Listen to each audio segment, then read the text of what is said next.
Hello friends, welcome back to this channel. दोस्तों, इस video में हम बात करेंगे जयप्रकाश एसोसिएट्स लिमिटेड के लिए। लेकिन उससे पहले आप लोगों से रिक्वेस्ट करना चाहूँगा। पहले रिक्वेस्ट ये है कि अगर आप इस चैनल को, फाइनेंस मार्केट को फर्स्ट टाइम देख रहे हैं, सब्सक्राइब करके बेल आइकन को हिट कर लीजिए ताकि आपको आने वाले समय में हर वीडियोज़ की नोटिफिकेशन मिलती रहे। और दूसरी चीज़ कि अगर आप डीमैट या ट्रेडिंग अकाउंट ओपन कराना चाहते हैं, डिस्क्रिप्शन बॉक्स में लिंक दिया गया है। दोस्तों, जयप्रकाश एसोसिएट्स लिमिटेड के अंदर एक खबर मैं आप लोगों से शेयर करना चाहता हूँ। ये खबर इतनी ज़्यादा इम्पॉर्टेंट है कि आपको पता होना बहुत ज़रूरी है, बहुत ज़रूरी है। और अगर आप नहीं समझेंगे इस चीज़ को तो फिर बाद में यही बोलेंगे कि बताया नहीं था। तो मुझे लगता है कि आप इस चीज़ को समझने के लिए पूरी एंड तक इस वीडियो को ध्यान से सुनिएगा। लेकिन उससे पहले आप लोगों से लास्ट ट्रेडिंग सेशन के अंदर क्या सिचुएशन रही एक बार जल्दी से डिस्कस कर लेते हैं सरसरी नज़रों से। 8.90 की प्राइस के ऊपर ओपन हुआ लास्ट ट्रेडिंग सेशन में, 8.20 का लो बनाया और 8.95 का मात्र 5 पैसे का हाई बनाया। अगर हम टोटल एनएससी के ऊपर वॉल्यूम ट्रेडेड की बात करें तो 1,53,88,904 और 8.30 के ऊपर बंद हुआ, जिसके करस्पॉन्डिंग मार्केट कैप है इस कंपनी की 2037 करोड़ रुपए। जेपी एसोसिएट्स का 52 वीक लो 6.40 का और हाई है 15.65 का। अब आइए सीधे खबर को डिस्कस करते हैं, क्योंकि खबर को डिस्कस करना बहुत बहुत बहुत ज़रूरी है। चलिए बिगनिंग से शुरू करते हैं। दोस्तों, खबर ये निकल के आ रही है कि जयप्रकाश एसोसिएट्स लिमिटेड ने 2,897 करोड़ रुपए के पेमेंट को डिफ़ॉल्ट कर गया। जी हाँ, डिफ़ॉल्ट कर गया। Construction firm JP associates limited ने, ये देख सकते हैं, लेंडर्स को पेमेंट इनको एक्चुअली में 2,897 करोड़ रुपए की करनी थी 28 फरवरी 2022 को, लेकिन कंपनी ने डिफ़ॉल्ट कर गई। दोस्तों, इसमें अगर हम देखें इसको रिजॉल्व करके दो पार्ट्स में, तो 1544 करोड़ रुपए का टोटल यहाँ पे जो अमाउंट था वो इंटरेस्ट के रूप में खड़ा हो चुका था। वहीं 1353 करोड़ रुपए एक्चुअली प्रिंसिपल अमाउंट था इन लेंडर्स के लिए। तो इनको सम करेंगे तो 2,897 करोड़ रुपए का ये अमाउंट आपको आता हुआ देखने को मिलने वाला है, राइट। और ये पूरी की पूरी इन्होंने 28 फरवरी को डिफ़ॉल्ट कर दिया है। जेपी एसोसिएट्स के लेंडर्स की बात करें तो आपको पता होना चाहिए, आईसीआईसीआई बैंक है, एक्सिस बैंक है, आईडीबीआई बैंक है, कनारा बैंक है, बैंक ऑफ बड़ौदा है, राइट। और इस तरीके के कुछ टोटल 32 बैंक्स हैं जो जेपी एसोसिएट्स लिमिटेड को किसी न किसी तरीके से लोन बांट रखा है, दे रखा है।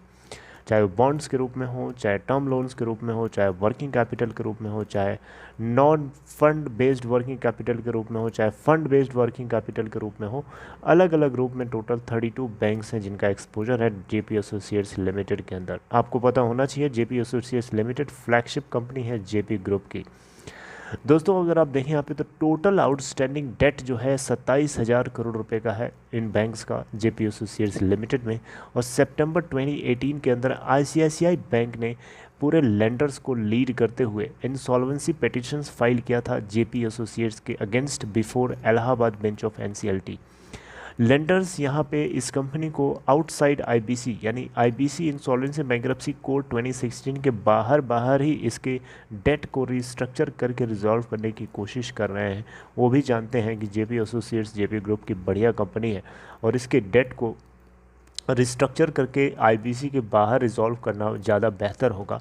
एक विन विन सिचुएशन होगी दोनों के लिए, जेपी ग्रुप के लिए भी होगी और बैंक्स के लिए भी होगी। क्योंकि अगर एनसीएलटी आईबीसी प्रोसेस की जाएगी तो फिर डेफिनेटली इनको पूरा का पूरा अमाउंट तो मिलना नहीं है, हेयर कट मिलेगा। उससे अच्छा पहले रिजॉल्व करो, रिस्ट्रक्चर कर लो अगर स्कोप दिखता है तो। ये बैंक्स कई सालों से सोच रहे हैं।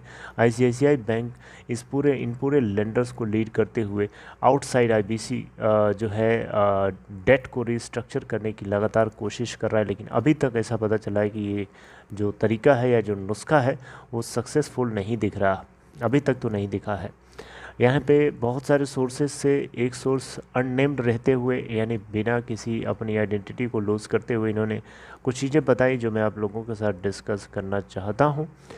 इन्होंने कहा, सीनियर बैंकर थे, इन्होंने बिना अपना नाम बताया, इन्होंने ये कहा कि आईसीआईसीआई के द्वारा लीड किए जाने वाले लेंडर्स अब कोशिश कर रहे हैं कि जेपी एसोसिएट्स के अकाउंट को आईबीसी के बाहर रिस्ट्रक्चर करने की कोशिश तो देखिए चल रही है इनकी, लेकिन दिक्कत आ रही है कि आरबीआई जो है, रिजर्व बैंक ऑफ इंडिया, यहाँ पे उतना ज़्यादा एक्साइटेड नहीं नज़र आ रहा है, उतना ज़्यादा एक्साइटेड नज़र नहीं आ रहा जितना कि ये बैंक्स हैं जो चाहते हैं कि आईबीसी के बाहर इस कंपनी के डेट को रिस्ट्रक्चर करके रिजॉल्व कर लिया जाए। लेकिन आईबीसी यहाँ पे इंटरेस्ट नहीं दिखा रहा है, जिसकी वजह से कुछ बैंक्स ऐसा सोच रहे हैं कि इसको रिजोल्यूशन प्रोसेस एनसीएलटी के थ्रू ही रिजोल्यूशन करवाया जाना बेहतर हो सकता है। कुछ ऐसे बैंकर्स भी हैं जो सोच रहे हैं, ऐसा उस पर्टिकुलर ऑफिसर ने बताया। राइट, तो दोस्तों यहाँ पे अगर आप देखें जो ये पूरा का पूरा मैटर है, ये कई सालों से चल रहा है इस तरीके से। 2018 में पहली बार इसको जो है जेपी एसोसिएट्स के अगेंस्ट ये एप्लीकेशन फाइल किया गया था। ये अकाउंट ऑलरेडी बहुत सारे बैंक्स के द्वारा उनके बुक्स में फैक्टर किया जा चुका है। दोस्तों अगर आप देखें यहाँ पे नेक्स्ट पेज पे जो चीज़ मेंशन करी गई है वो मैं आप लोगों के साथ शेयर करना चाहूँगा। जेपी एसोसिएट्स एक तरीके से देखा जाए तो आरबीआई की तरफ से जो लिस्ट जारी करी गई थी 2017 में इंसॉल्वेंसी प्रोसीडिंग्स चलाए जाने के लिए जो अकाउंट्स तैयार किए गए थे आरबीआई के द्वारा, उनमें इसका भी नाम शामिल किया गया था। It was in second list of insolvency accounts when RBI had sent to banks in 2017। Jaypee Infratech भी इसी लिस्ट में शामिल था, जो कि जेपी ग्रुप की ही दूसरी कंपनी है और ये ऑलरेडी एनसीएलटी प्रोसीडिंग्स के थ्रू जारी है, यानी पास हो रही है। रिसेंटली अगर आप देखें तो एक रियल एस्टेट कंपनी जिसका नाम सुपरटेक हैड डिक्लेयर्ड इंसॉल्वेंसी, यानी सुपरटेक को बेसिकली यहाँ पे अगर आप देखें तो इंसॉल्वेंट डिक्लेयर कर दिया गया है, जो कि एकदम सेम तरीके के बिजनेस में इन्वॉल्व है। दिल्ली एनसीआर बेस्ड डेवलपर है। इन्होंने भी बहुत सारे ऑनगोइंग प्रोजेक्ट्स, इनके अभी भी ऑनगोइंग प्रोजेक्ट्स चल रहे हैं, जैसे कि नोएडा है, ग्रेटर नोएडा है, गुरुग्राम है, गाज़ियाबाद है।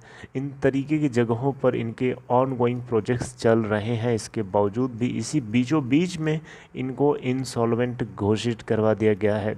Right, into insolvency after the Delhi bench of NCLT admitted a petition filed by Union Bank of India। Union bank of India ने एक पिटीशन फाइल कर दिया था दिल्ली हाई कोर्ट में, ये क्लेम करते हुए कि सुपरटेक ने 431 करोड़ 92,53,302 करोड़ रुपए का टोटल अमाउंट अभी तक ऑब्लिगेटेड था, लेकिन इन्होंने पे नहीं किया है 31 जनवरी 2021 तक।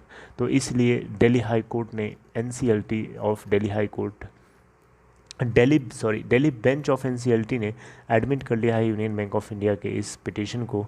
तो सुपरटेक एक तरीके से इंसॉल्वेंट हो चुका है और ये पूरी की पूरी तरीके से देखा जाए तो बताया जा रहा है कि 25,000 होम बायर्स को ये इम्पैक्ट कर सकता है, जो अपने घरों के इंतज़ार में कई सालों से बैठे हुए थे, अपने घरों को बुक करके, राइट, कई सारे सालों से बैठे हुए थे। यहाँ पे अगर आप देखें तो सुपरटेक ने क्लेम किया है कि 38,041 कस्टमर्स में से 27,111 कस्टमर्स को उनके घर दिए जा चुके हैं। हालांकि अभी भी डिफरेंस बहुत बड़ा नंबर होता है, 38,000 और 27,000 में बहुत ज़्यादा डिफरेंस होता है। तो उतने सारे जो लोग हैं उन लोगों को उनके घर अभी नहीं मिले हैं, तो डेफिनेटली उन लोगों को झटका लग सकता है।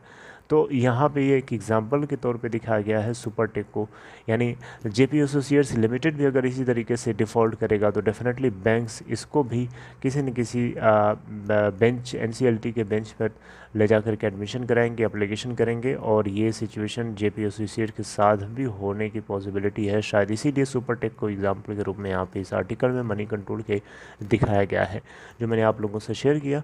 एंड आई होप आप लोगों को ये समझ में आया होगा और इसके अकॉर्डिंग आप अपडेटेड रहिए और चौकन्ना रहिए और अलर्ट रहिए। देखिए, आँख बंद करने से कुछ नहीं होगा, आँख बंद करके रहने से आपका ही नुकसान होगा। सो बेटर है आँख को ओपन करके रखिए, तैयार रहिए, पेशेंस रखिए। और दूसरी चीज़ कि आँख बंद करके कुछ भी काम ना करिए। देखिए, अब आप पूछेंगे कि क्या करना चाहिए इसमें, तो मेरा सीधा सीधा जवाब है कि आपको खुद ही पता चल गया होगा कि इस पूरे प्रोसेस से क्या चीज़ क्लियर कट रिफ्लेक्ट हो रही है। आप खुद बताइए क्या हो रही है रिफ्लेक्ट? यही तो हो रही है कि एक तरीके से देखा जाए तो जेपी एसोसिएट्स लिमिटेड अगर ऑब्लिगेटेड जो ड्यूज हैं, जो टाइमली इनको ड्यूज पे करने हैं वो नहीं पे कर रहे हैं, तो फिर बैंक्स आउटसाइड आईबीसी रिस्ट्रक्चर करने की कोशिश आज से नहीं कर रहे हैं, कई सालों से कर रहे हैं। और अगर ये सक्सेसफुल मामला होता तो आरबीआई अपनी इच्छा क्यों नहीं दिखाता? आरबीआई इंटरेस्टेड नहीं है, आरबीआई नहीं चाहता है कि जेपी एसोसिएट्स के डेट को रिस्ट्रक्चर करने के लिए आईबीसी के आउटसाइड जा कर के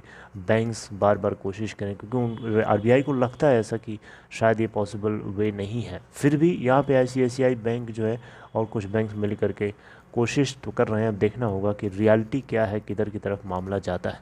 तो दोस्तों, आप लोगों का क्या ख्याल है कमेंट बॉक्स में बताइए, और कोई डेवलपमेंट होएगा, कोई अपडेट होएगी तो मैं आपसे ज़रूर डिस्कस करूँगा। तब तक अपना ख्याल रखिए, take care, have a nice day.